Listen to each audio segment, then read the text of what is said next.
And if you'll open your Bibles to the book of Joshua, we'll take up where we left off. We're looking at the former prophets,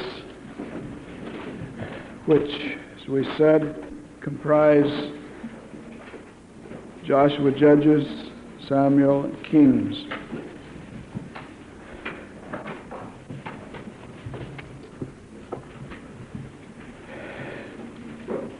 We said that the land was being taken in three stages. The book of Joshua, of course, is a book of conquest and occupation. And the first stage was the conquest of eastern Palestine. Eastern Palestine, 3 campaigns. Western Palestine was occupied in 3 different campaigns. First of the western conquest is conquest of central Palestine, beginning with Jericho. Now, we'd covered chapters 1 through 5. We saw in chapter 5 there were 3 things that had to take place before they began the conquest of the land proper. Although they have taken eastern Palestine, yet it's really just the fringe of what God had promised them. And those 3 things, they were circumcised again because all of the Israelites had been killed off in the wilderness, died off rather. They kept the Passover. Again, that's something they haven't done in 40 years. God would not accept their sacrifice. He had pronounced judgment on them, and that was it. Thirdly, the manna ceased, verse 12 of chapter 5, which they had seen this miracle 6 days a week for 40 years. On the Sabbath, they got double amount, so there was no manna on the Sabbath, which would be our Saturday. Then we come to chapter 6, which is the real beginning of the western conquest of central Palestine, and that is the conquest of Jericho.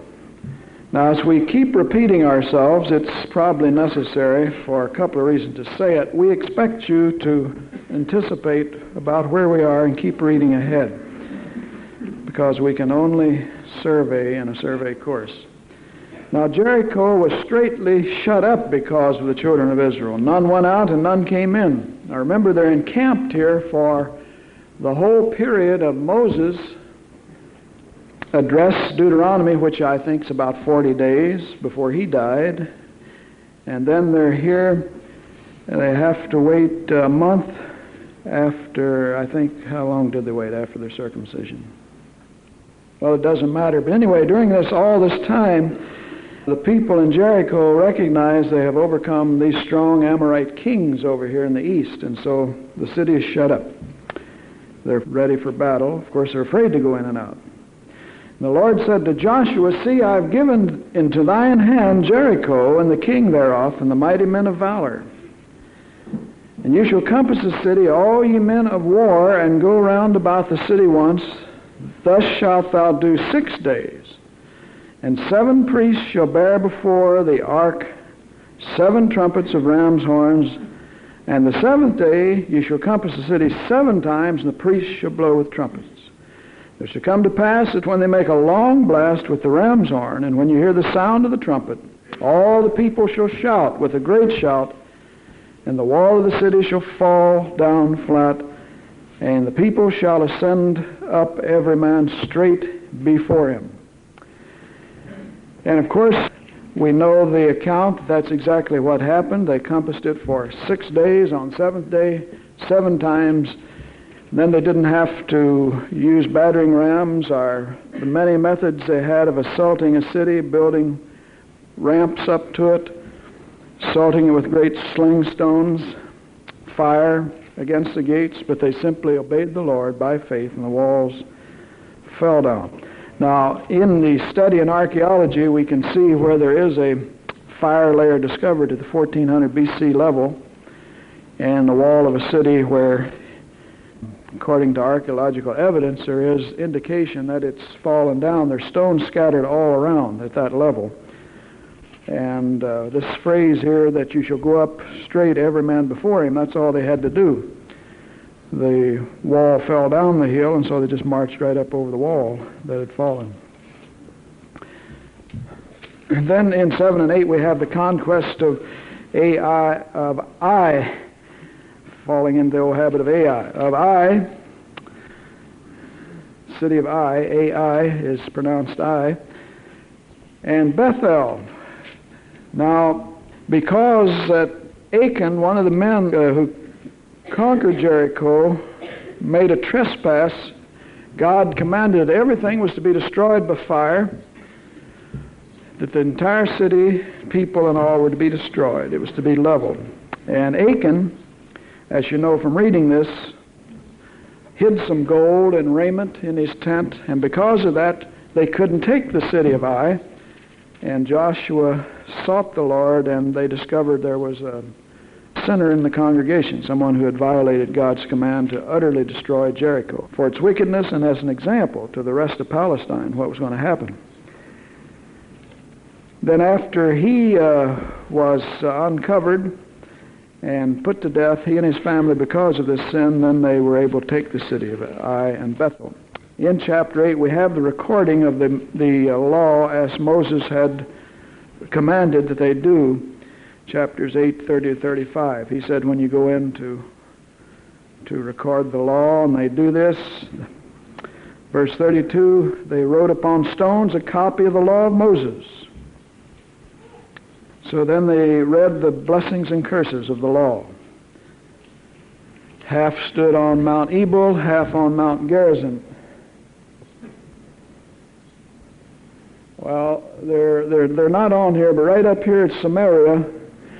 In fact, when I was in Samaria, you can see these two mounts, Mount Ebal and Mount Gerizim. There's just a valley between them, and half the children of Israel stood on one mount and half on the other. And one recited the blessings and the others the cursings. Of course, and the acoustics are there such that you could hear that all over the valley.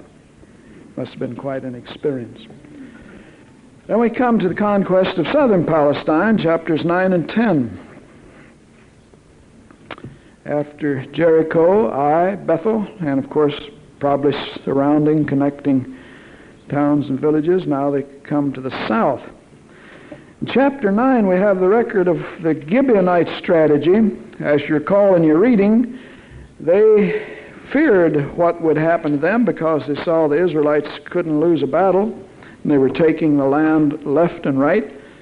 So the Gibeonites were one of the strongest cities in Palestine, men of great abilities, warlike people, nevertheless feared and contrived the idea that they would send, as it were, an embassage to Joshua, asking to enter into covenant with him, and they would appear to be people from a long way off. Now, what did they do? Somebody.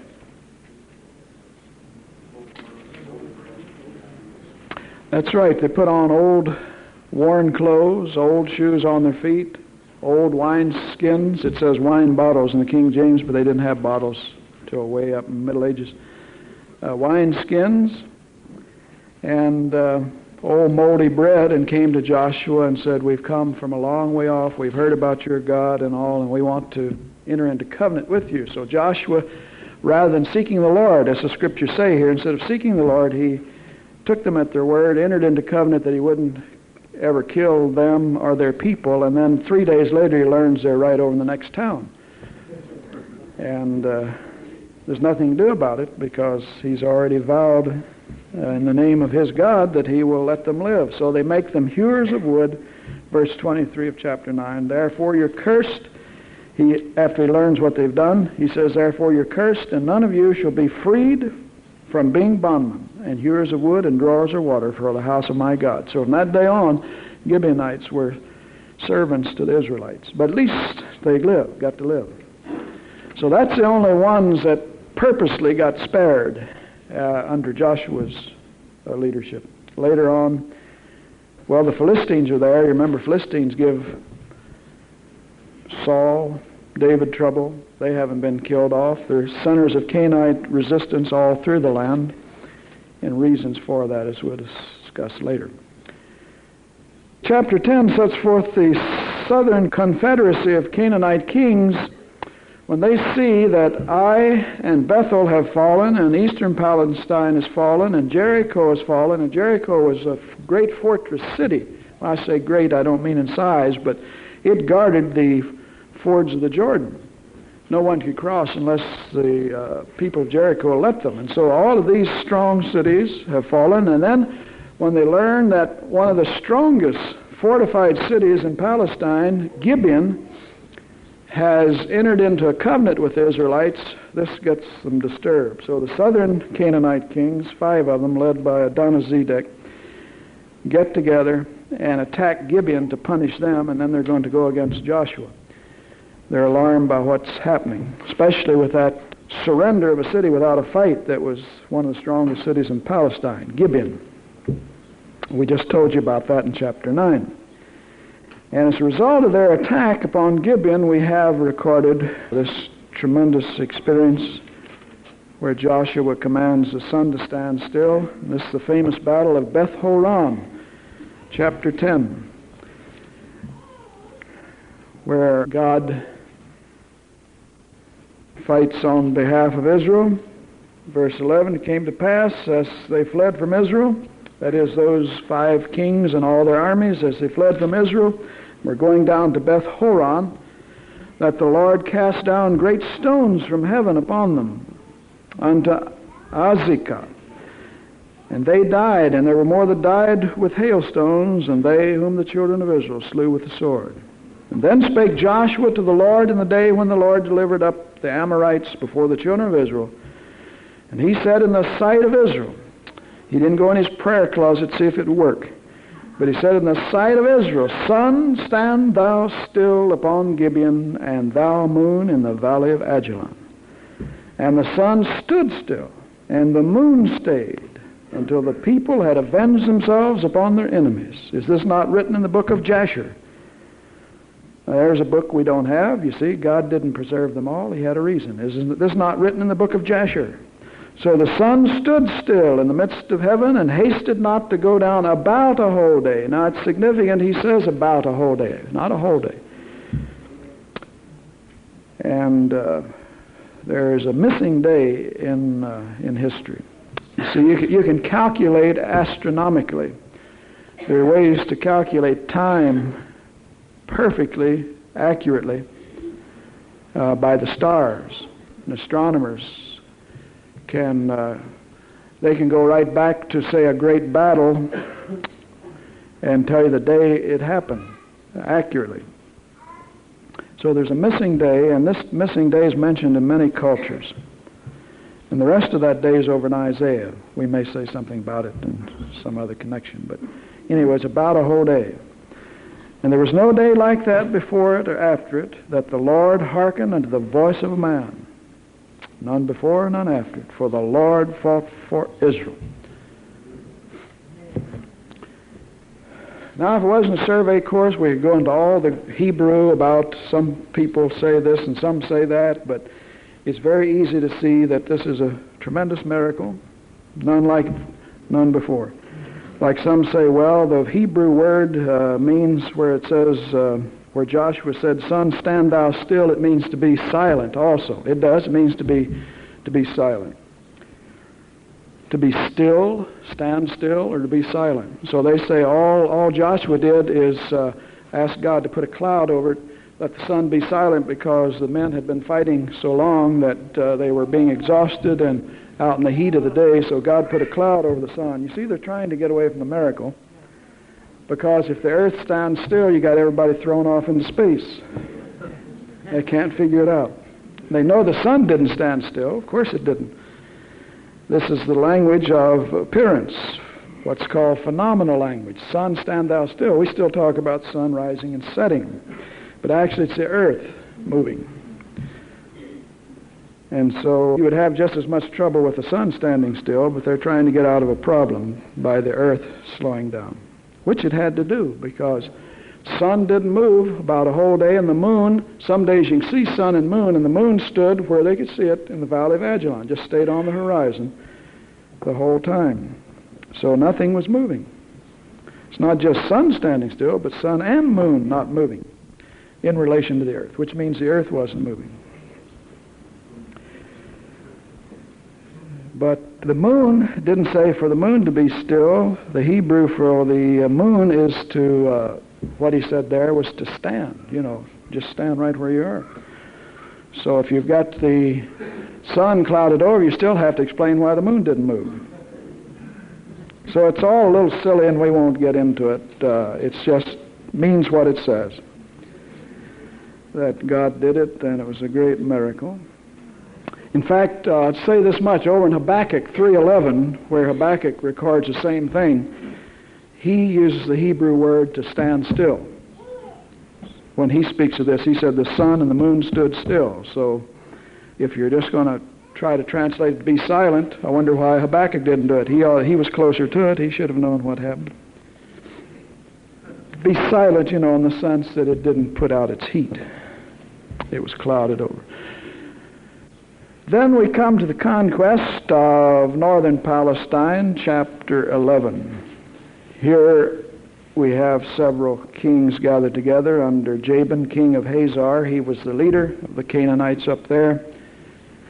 And Joshua led a campaign against northern Palestine, overcame him, and then for all practical purposes, after 7 years now of fighting, they have subdued the land. And we read in verse 23 this interesting statement. So Joshua took the whole land according to all that the Lord said unto Moses, and Joshua gave it for an inheritance unto Israel according to their divisions by their tribes, and the land rested from war. So there they had the peace that God had promised them and the rest. Since we're dealing with conquest, we gave you the conquest of eastern Palestine, which is recorded in the book of Numbers. Joshua only deals with the conquest of western Palestine, but we're talking about the conquest of the land. So now we've got, before we leave this section, there's some supplementary conquests that I'd like for you to put in your notes, because this is all included in the conquest of the land. What we gave you at first out of the book of Numbers, conquest of eastern Palestine. Now, book of Joshua 1 to 11 is conquest of western Palestine. Then some supplementary conquests. And they're recorded in the book of Judges. But they fit here, so we'll give them to you for completeness' sake now. Book of Judges lists 3 supplementary conquests. The campaign of Judah and Simeon. Judahites and Simeonites. Campaign of Judah and Simeon. That's Judges 1, verses 1 to 8. The campaign of Caleb and Othniel. Caleb and Othniel.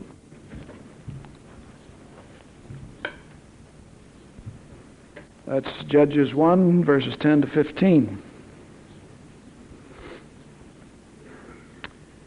And then there's thirdly the Danite campaign. Tribe of Dan. That's Judges chapter 18.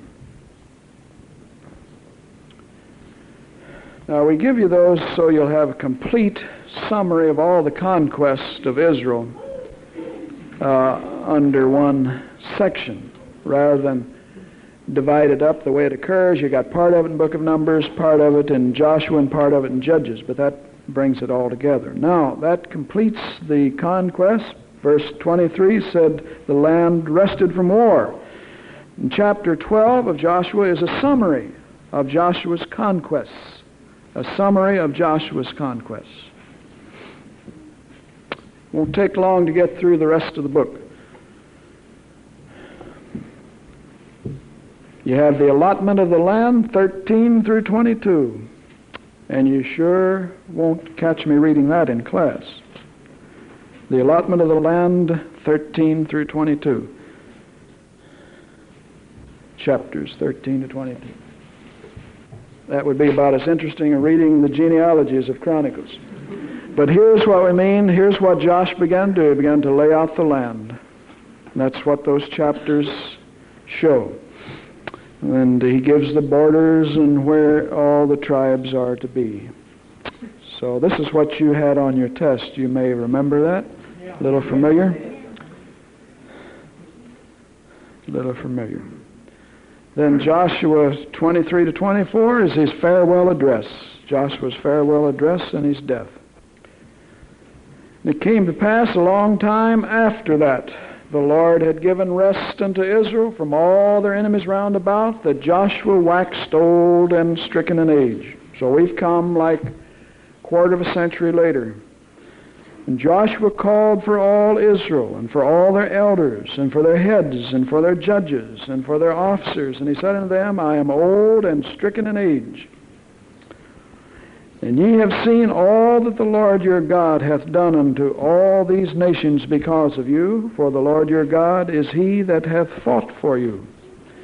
Behold, I have divided unto you by lot these nations that remain to be an inheritance for your tribes from Jordan, with all the nations that I have cut off, even unto the great sea westward. And the Lord your God, he shall expel them from before you, and drive them out of your sight, and you shall possess their land, as the Lord your God hath promised unto you. Be ye therefore very courageous to keep and to do all that's written in the book of the law of Moses, that ye turn not aside therefrom to the right hand nor to the left, and that you come not among these nations, these that remain among you, neither make mention of the name of their gods, nor cause to swear by them, neither serve them, nor bow yourselves unto them, but cleave unto the Lord your God, and as you have done to this day. Now, you see from what he says here that the land is still filled with Canaanites, and you may ask why. Well, as we'll see, or as you've already seen if you've been reading, that God gives two reasons why he allows some to remain in there. One is, he said, I'm going to leave some there to test you.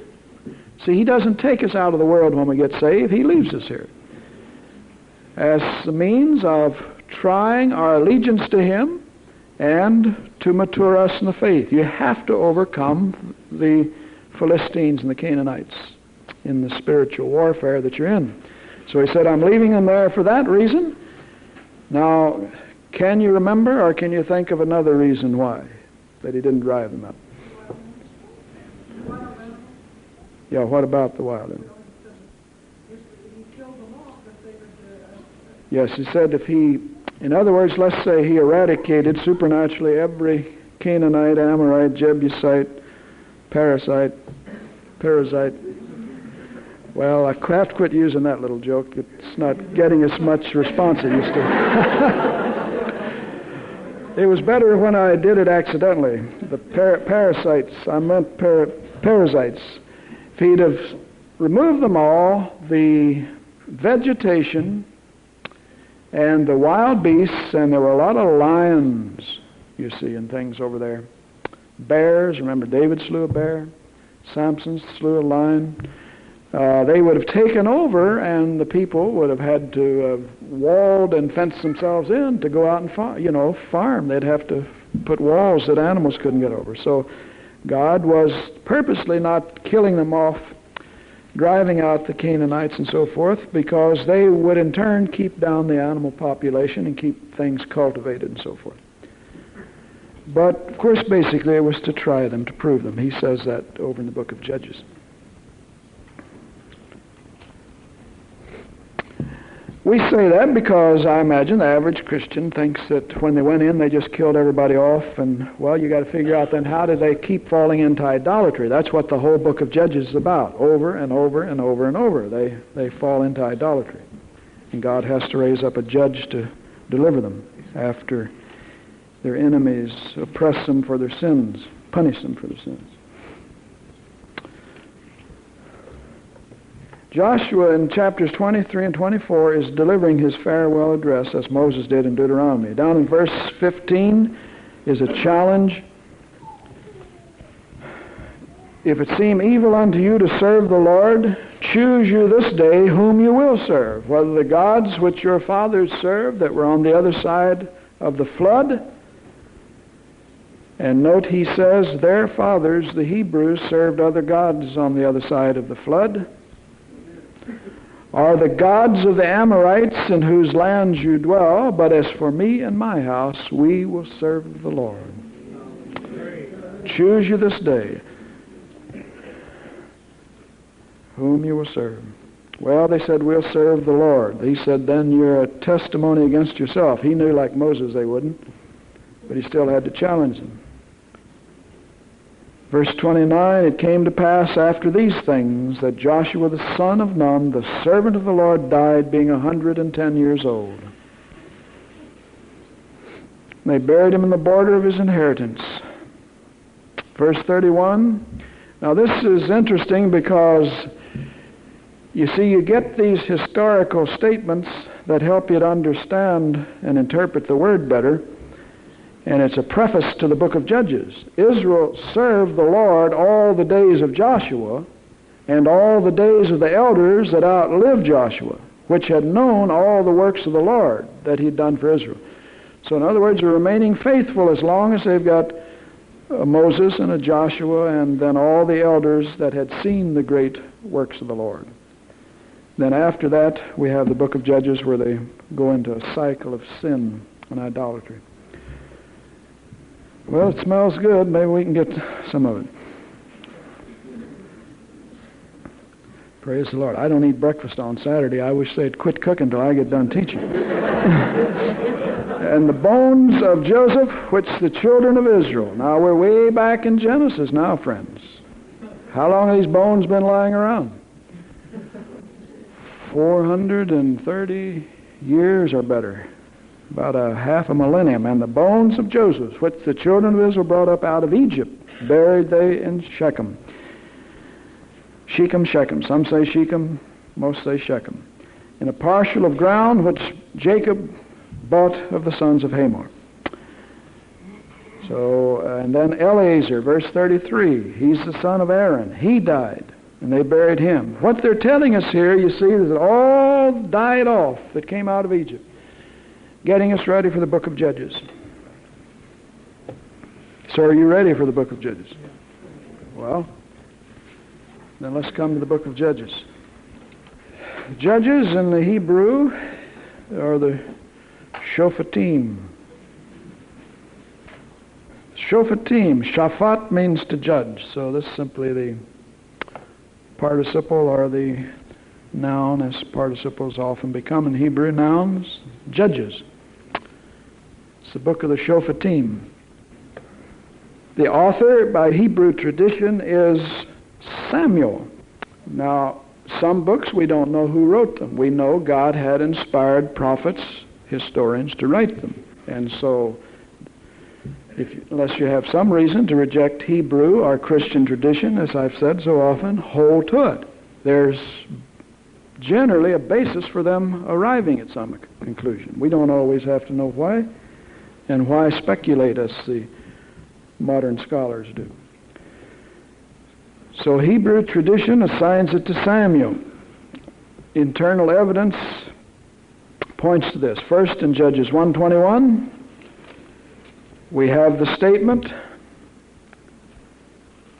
that the children of Benjamin did not drive out the Jebusites that inhabited Jerusalem, but the Jebusites dwell with the children of Benjamin in Jerusalem unto this day.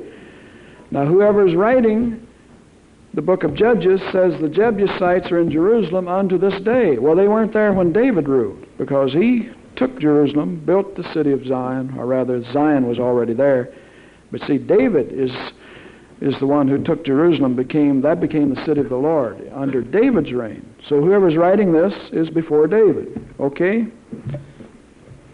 That's quite simple to see. That's how, one way, you arrive at dates when you don't have exact dates. But you might be amazed how many exact dates are in history. As I say, we know exactly the date of the Exodus. So the seminaries today that teach 1200, 1250 B.C.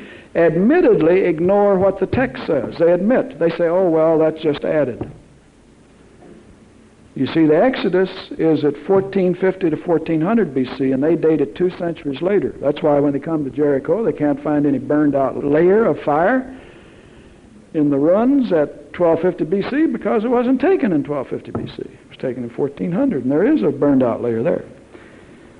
But anyhow, we can date specifically the Exodus and Solomon's reign, David's reign. You can date the reigns of all the kings. You've got a chart, remember? Chart of the kings. Where do you suppose they got those dates? Because we've got certain fixed dates in the Bible that you start from there and work in both directions. When we don't have fixed dates, then you can arrive at dates like this. In a general fashion, we know whoever's writing this book had to be writing it before David's reign. He could have lived during David's reign, but had to write it before. Now, that's one statement. Then over and over in the book, like in 17, verse 6, 18, verse 1, 19, verse 1, 21, verse 25, we have stated the same statement. In those days, so he's not talking about unto this time, so he said, in those days there was no king in Israel. So he has to be writing when a king ruled. So the only person that ruled before David was Saul. And so the logical author of the book of Judges, according to Hebrew reasoning, and I say it's valid as far as I'm concerned, is Samuel, who was the great priest, prophet, author of the period of Saul and David. So what we're saying is that in those latter passages, he says, in those days there was no king in Israel. Every man did that which was right in his own eyes. He says during the period of Judges there was no king in Israel. That's why you had judges. So he's pointing back to those days, but he says there are Jebusites living in Jerusalem unto this day. They weren't when David reigned. So you put the two together, you come up with the period of Samuel, and Samuel would be the logical author of not only his material, but Judges, and maybe more that we don't know about. Like God revealed creation to Moses, he could have revealed, you could even have Samuel writing the book, much of the book of Joshua, as far as bringing it together. Joshua would be handing down the information. I don't even suggest that's what happened. I'm saying that you don't have the names of authors affixed to the books like you do in the New Testament until you get over in the prophets. Then the purpose of the book, it records the history from the death of Joshua to Samuel.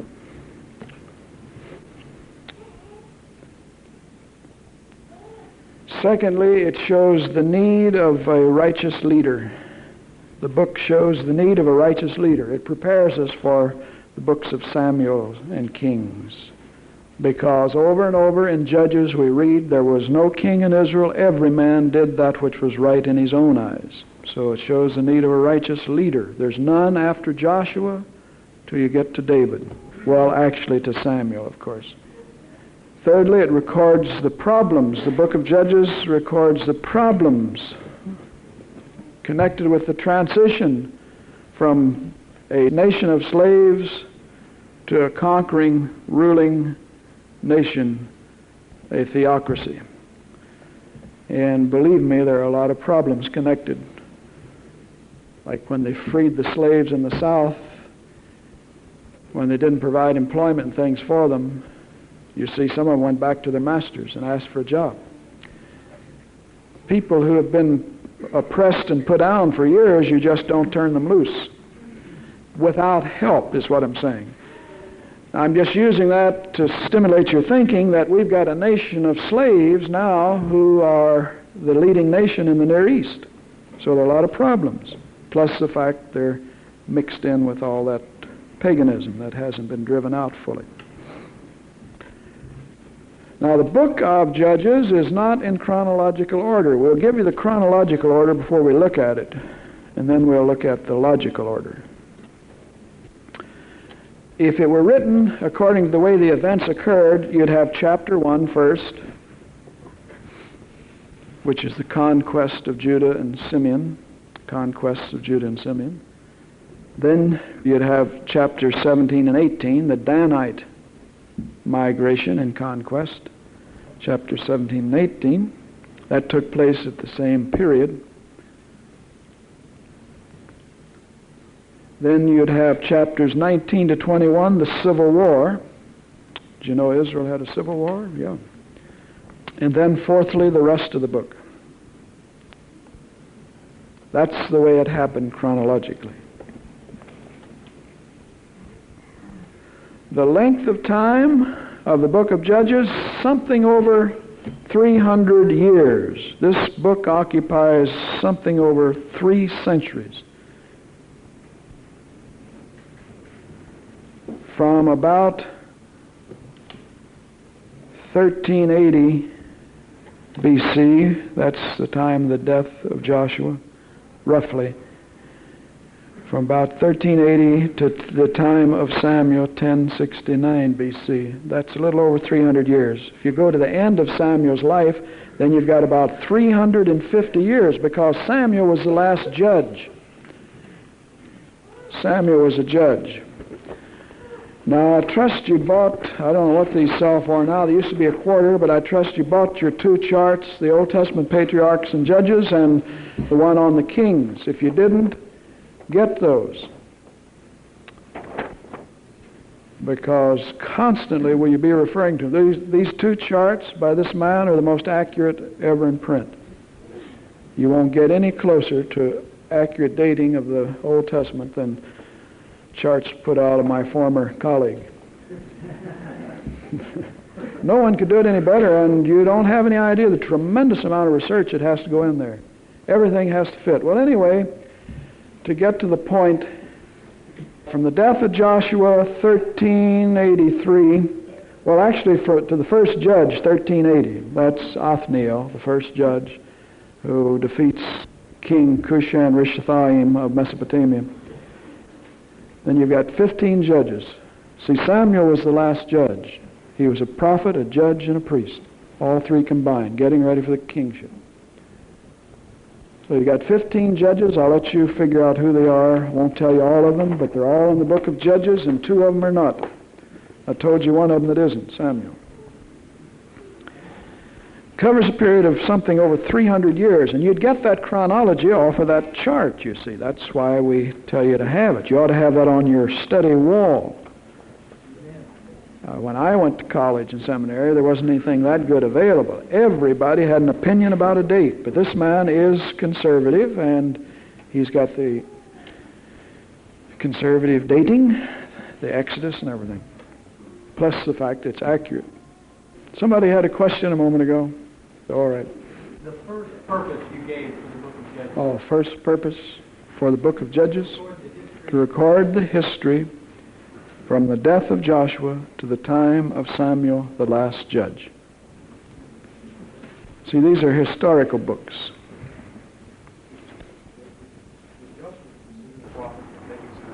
Yes. You see, these are called the farmer prophets. They considered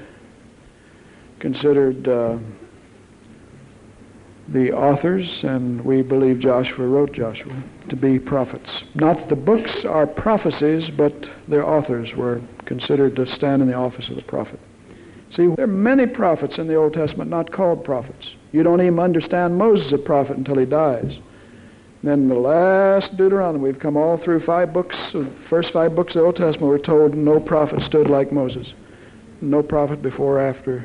No man before or after him was a prophet like unto Moses.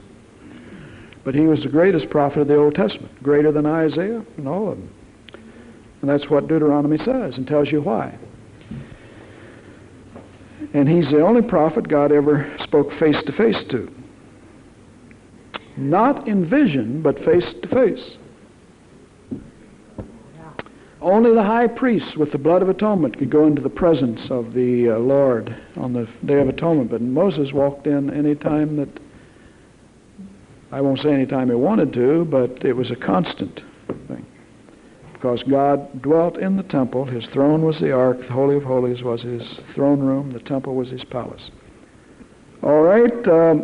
We said one of the purposes was to show the problems of transition. Let's deal with that, because the book of Judges, to most people in Sunday school, well, we've got 12 judges or 15 judges, and they hear about Samson and Deborah, a couple of others, and that's about all they know about the book. But this book is really setting the stage for the need of a righteous leader like David. The people won't wait for a David. They ask for a Saul, and they get what they ask for. But nevertheless, the book is 3 centuries or more of history to show the need of a leader. Because when Moses and Joshua die, there's no leader. So the transitional problems in Canaan, I'd like to give you these. The transitional problems in Canaan. All these were temptations to sin. First, there's the economic problem. Now, what do we mean by transitional? We've already said that, from slave people to a theocracy.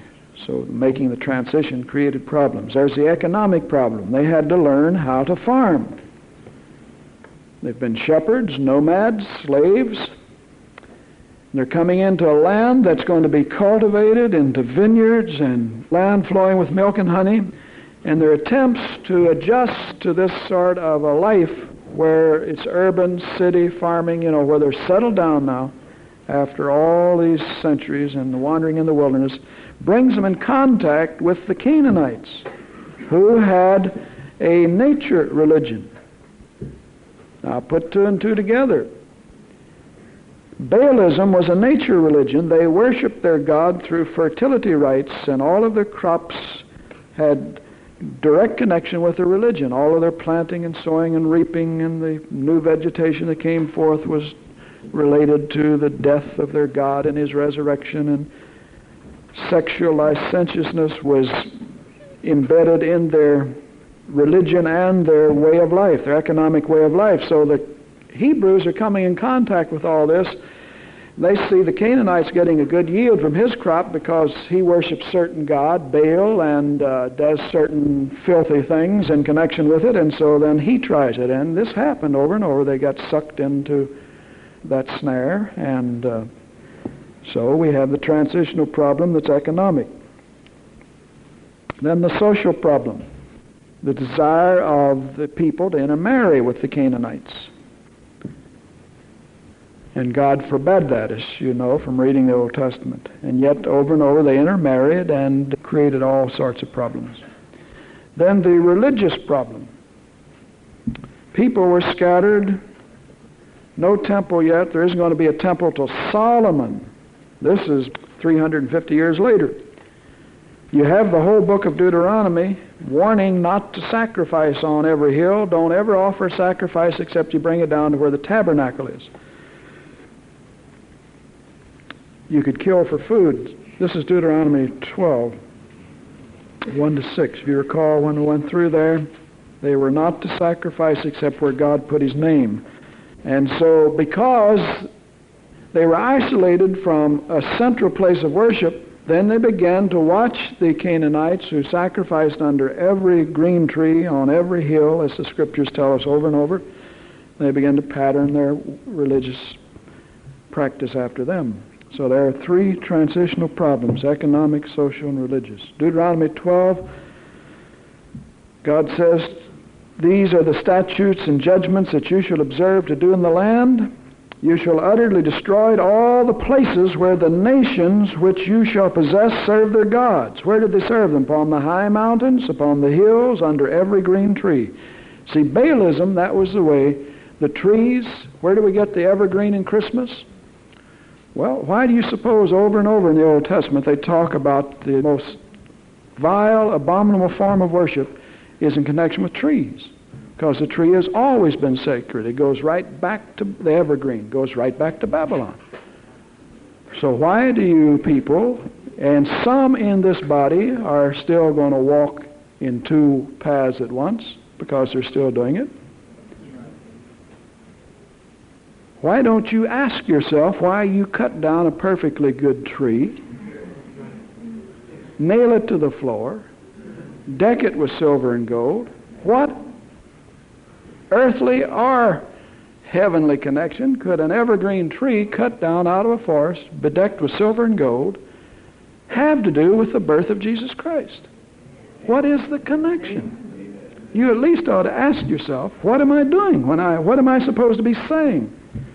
Will you say, as one religious leader said to me when I challenged him on that, since he was challenging me for not attending a Christmas party, To be more technical, my wife didn't attend one. He knew I wouldn't. And I asked him that question. Oh, he says, we know, there are pagan associations with it, but the Christians have purified it. Now it symbolizes, well, what? He never could tell me. Are you going to justify heathen customs simply because now you relate it to the church or Christ? Same with your Easter egg and your rabbits. Goes right back to Babylon. The egg, a symbol of immortality and new life and all, goes right back to the worship of old Marduk and the false gods in Babylon. All of these things that you celebrate, if you still are naive enough to do it, some of you, in connection with Easter and Christmas, go right back to Babylon. Well, that's why in the Old Testament over and over, God says that their places of worship are under the tree. And then the posts, when they would cut down a tree, they would have pillars in there made out of wood. And they would be symbols of their God, and phallic symbols and so forth. This was the most vile and abominable form of worship that the world has ever known. That's why he said that the Canaanites had to be utterly annihilated. The things that went on in connection with their worship, child sacrifice, sacred prostitution, and sexual orgies, and to make a crop fertile, then they would get together and have sexual relations in the field that they wanted to field to be fertile, and by the production of a child through that relationship, or just the relationship was supposed to act out, you see, what the crops were supposed to do. And so the Hebrews fell right over into that sort of religion, you see. So God said you have to destroy, you utter destroy all the places wherein the nations which you possess serve their gods upon the high mountains, upon the hills, and every green tree. Later on, the prophets, he says to them, they did the same thing. He said, you committed spiritual adultery against me under every green tree on every hill. You shall overthrow their altars and break down their pillars. Pillars? I just told you about pillars. Wooden pillars made out of trees, phallic symbols, and symbols of their god, Baal and Ashtoreth. You shall burn their groves with fire. Groves of what? Evergreen trees. And you shall hew down their graven images of their gods and destroy the names of them out of the place. You shall not do so unto the Lord your God, but into the place where the Lord your God shall choose out of all your tribes to put his name there, even unto his habitation shall you seek, and thither shall you come, and thither you shall bring your burnt offerings and your sacrifices and your tithes. You see, he's going to establish a central sanctuary, a central place of worship. This is back in Deuteronomy 12. They're still over in eastern Palestine. And in the book of Judges, of course, this is what they're doing. The Canaanites are still there, so they're falling right into their form of worship. So we've got the religious problem. The people are scattered. There's no central place of worship yet. And so they're just sacrificing under every green tree and picking up the customs of the Canaanites. Was this meant to be motivation to keep the Israelis in line, the fact that every time they broke an ordinance, they might have to make such a long trip to make their sacrifice? No. If you read Deuteronomy, where the rest of chapter 12, he explains the whole thing. It's just too involved to get into. We'll get into it in Old Testament theology, but the Israelite, every time he got angry, didn't take a cow down to Jerusalem if he lived up there in Naphtali, for example. He knew how to repent, ask God's forgiveness, but there was the offering of sacrifice that was required. He just had to do it that way. Palestine isn't that big anyhow. He just had to go where the temple was. The point is, there isn't any temple now. Oh, I'll tell you, I don't even want to get off on it. If I do, it'll be an hour just on that subject. But 3 times a year, the males had to appear, you see, at the great feasts, and there was the great Day of Atonement that purposely was designed to cover all those times they couldn't get to Jerusalem or didn't have the animal to sacrifice. God, in his grace, offered his own as a type of Christ and so forth.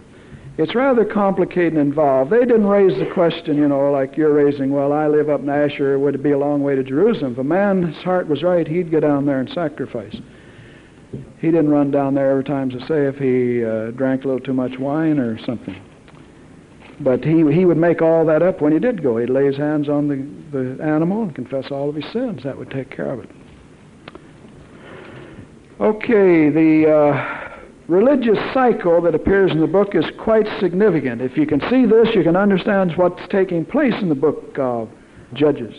Here's a cycle that recurs over and over and over and over. It's a fourfold cycle.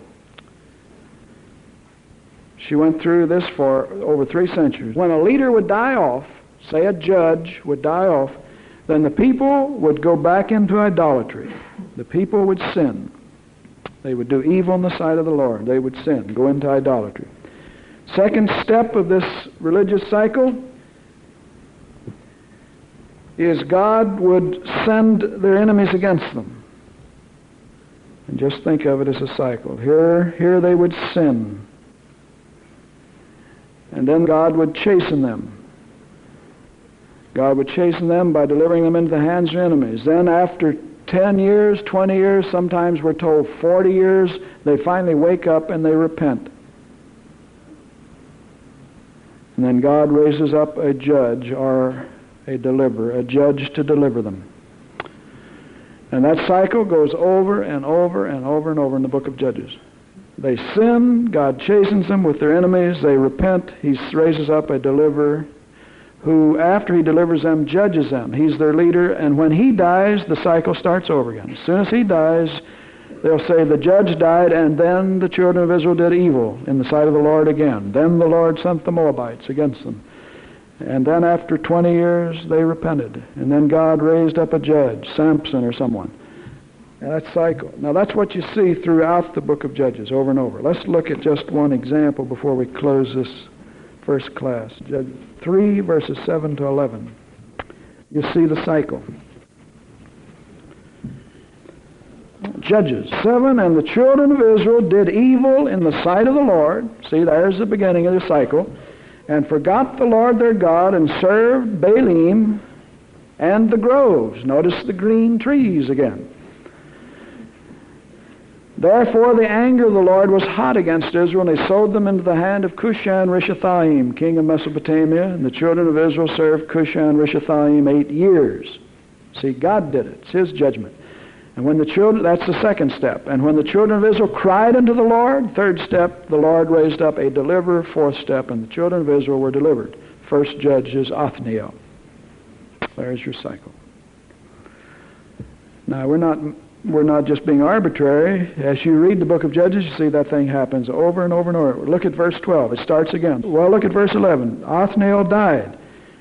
And then, verse 12, the children of Israel did evil again in the sight of the Lord. And so then, second step, the Lord strengthened Eglon, the king of Moab, against Israel, because they'd done evil.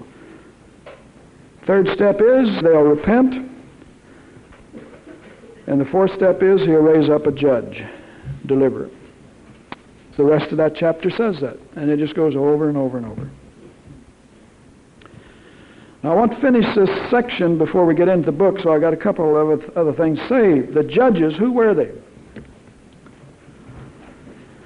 The judges were not elected or appointed by Israel. She had nothing to do with it. They arrived on the scene as one sent by God. And that's still the way He chooses His leaders. These were charismatic leaders. They were. Of course, charismatic to us means having the baptism of the Holy Spirit. They had it, but it was not a baptism, but a mantle, an anointing of the Spirit. They were charismatic leaders. Over and over again, this is shown. This isn't man's ability or man's strength. They had supernatural strength many times. Samson, good example. Shamgar, another. He slew 600 with an ox goad. Samson slew 1,000 with the jawbone of an ass. Admittedly, that's supernatural strength. 600 men with an ox goad. They exhibited great wisdom, supernatural. Deborah. Some were prophets. Samuel. So these were not men that Israel appointed. The only ones Israel ever appointed served them. But these were God's leaders. which might give you a hint why God never said for a church to appoint boards and bishops, what have you, because when men appoint men, men serve the men who appointed them. There's no other way. So these were deliverers. Their function, the primary function, was military. They were deliverers. Secondarily, they had a religious function. They turned the people back to God. Thirdly, they had a judicial function. They then became the judge, the leader, who advised, counseled, ruled the people.